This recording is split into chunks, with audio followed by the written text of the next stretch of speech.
भाई आप लोगों से रिक्वेस्ट है हाथ जोड़ के, अगर आप किसी जानवर का कुछ भला नहीं कर सकते, उनको कुछ खिलाने पिलाने को नहीं दे सकते हैं, तो कम से कम ये सब ना करें। वो बेजुबान है और बद्दुआ बहुत असरदार होती है उनकी, तो ये ना करें आप। Thank you. नमस्कार सर, मेरा नाम अंकुर फडणिस है और मैं इंजीनियर हूँ। जैसा कि आपने कहा था अभी कि चिड़िया को भी इंटेंशनली मत मारो, जब तक उसकी ज़रूरत ना हो उसको मारने की तब तक उसको मत मारो।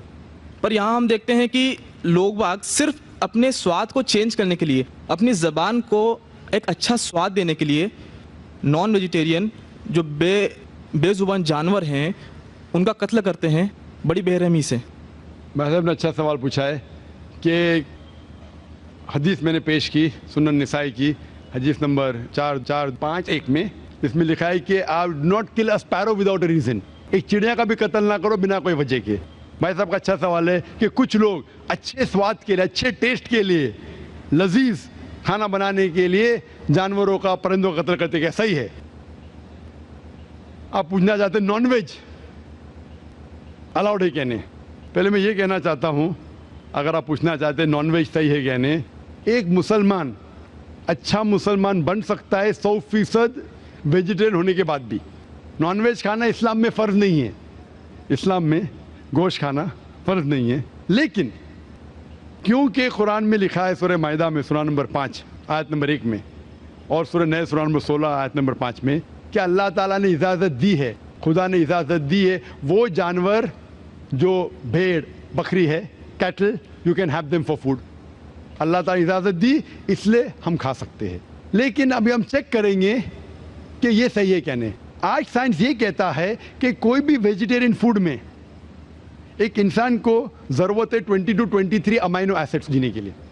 उसमें से 8 एसेंशियल अमाइनो एसिड्स है जो अपने जिस्म में नहीं बनते, हमारे फूड में होना ज़रूरी है, हमारे खाने में होना ज़रूरी है। इसे कहते हैं 8 एसेंशियल अमाइनो एसिड्स। आज की साइंस ये कहती कोई भी वेजिटेरियन फूड नहीं है, कोई भी भाजी पाला नहीं है जिसमें सारे 8 अमाइनो एसिड्स है। Non veg food is a good source of protein.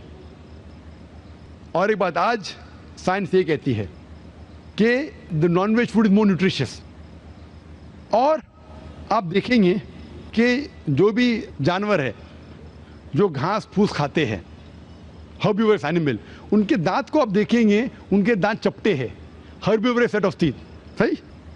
मैं काफी साल से आपका फॉलोअर रहा हूं। हाँ जी, हाँ जी, हाँ, एक बार ने कई बार बोला, कई बार बोला है और आज भी दोहरा रहा हूँ क्योंकि आपने सवाल पूछा है। बराबर फॉलो होते थे तो जवाब जानते थे, लेकिन शायद आपने कुछ मेरी तकरीर सुने, कुछ नहीं सुने।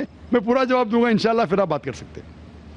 जब आप देखेंगे कार्निवोरस एनिमल, जो जानवर है जो गोश्त खाते हैं, लायन, टाइगर, लेपर्ड, उनके पास नोकीली दांत है, कार्निवोरस सेट ऑफ टीथ। जब आप अपने आप को देखेंगे आईने में, इंसान अगर आईने में देखेगा कि इंसान के पास चपटे दांत भी है, नोकीले दांत भी है। हर्बिवोरस भी कार्निवोरस है, we have omnivorous set of teeth. अगर खुदा चाहता कि हम सिर्फ घास खाए और वेजिटेबल्स खाए तो अल्लाह नोकीले दांत क्यों दिए? नॉन वेज खाने के लिए। आज साइंस ये कहती है कि जितने हर्बिवोरस एनिमल है, काऊ, गोट, शीप, वो सिर्फ वेजिटेबल डाइजेस्ट कर सकते, फ्लैश डाइजेस्ट कर ही नहीं सकते। जितने भी कार्निवोरस एनिमल है, tiger, leopard, lion, they can only digest flesh. वो घास डालेंगे तो हजम ही नहीं कर सकते। जो इंसान है, हमारे पास लॉन्ग इंटेस्टाइन है, स्मॉल इंटेस्टाइन है, वो हम घास फूस भी डाइजेस्ट कर सकते हैं, नॉन वेज भी डाइजेस्ट कर सकते हैं। अगर खुदा चाहता कि हम सिर्फ वेजिटेबल खाए तो नॉन वेज डाइजेस्ट करने की गोद क्यों दे? तो इससे साबित होता है scientifically we can have non veg and veg both. हमें गलत फहमी है अक्सर कि हिंदू धर्म में वेजिटेबल खाना हराम है। मैं अभी कह चुका हूँ, Manusmriti chapter number 5 verse number 30 में, चैप्टर नंबर 5 वर्स नंबर 30 में कहा गया मनुस्मृति में कि खुदा ने कुछ जानवर बनाए खाने के लिए और कुछ खुराक बनने के लिए। अगर खुराक बनने वाले जानवर खा जाते खाने वाले जानवर के जरिए तो ये गुनाह नहीं है। आगे लिखा है Manusmriti chapter number 5 shloka number 30 में कि अगर आप खाने वाले जानवर खाते हैं तो गुनाह नहीं है। मनुस्मृति चैप्टर नंबर 5 वर्ष नंबर 40 में कहा गया है कि कुछ जानवर कुर्बानी के लिए बनाए गए, अगर आप कुर्बानी के जानवर का कत्ल करते तो गुनाह नहीं है। अगर आप पढ़ेंगे महाभारत अनुशासन पर्व चैप्टर नंबर 88 में, उसके अंदर युधिष्ठिर पांडव के बड़े भाई, वो बीच में से पूछते हैं कि हमारे जो पुरखे एंसेस्टर्स जो मर गए उनको सुकून पहुंचाने के लिए हम यज्ञ में पूजा में क्या दे। तो भीष्म कहता है अगर आप भाजी पाला देंगे तो हमारे बाप दादा 1 महीने के लिए संतुष्ट रहेंगे, अगर आप मछली देंगे 2 महीना, अगर गोश्त देंगे 3 महीना, अगर आप रैबिट खरगोश देंगे 4 महीना, अगर बकरी देंगे तो 5 महीना, अगर आप सुअर देंगे 6 महीना, अगर आप परिंदे देंगे 7 महीना, अगर डियर देंगे हिरन 8 महीना। और ये पूरा मेन्यू है, लंबा मेन्यू है। अगर आप बफेलो देंगे बफेलो तो 11 महीना, अगर आप गाय ज़बह करेंगे 1 साल तक आपके दादा परदादा संतुष्ट रहेंगे। 1 साल। कौन कहता है? भीष्म युधिष्ठिर से महाभारत में अनुशासन पर्व चैप्टर नंबर 88 में पूरा मेन्यू है।